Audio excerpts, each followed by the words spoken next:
Today we make some Idaho Fry Sauce.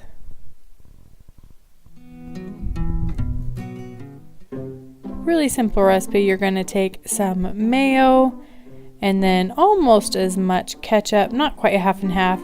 Mix it up well, and that is seriously like a really simple recipe. That is your basic. I like to give it a little something more, so I put in some Worcestershire and some seasoning salt. Some restaurants put in pickle juice or other mystery complementary ingredients, but anywhere in Idaho you're getting French fries, you can ask for fry sauce, and almost everywhere they have it. So I would love to hear if you guys have something like this in your area. Also, if you want to learn how to make wonderful homemade French fries, I'll be having a video up soon that also includes a little Canadian delicacy. If you think you know what that is, comment below. Thanks so much for watching. I hope you all subscribe, stick around, and if you have any requests or suggestions, feel free to leave them down below.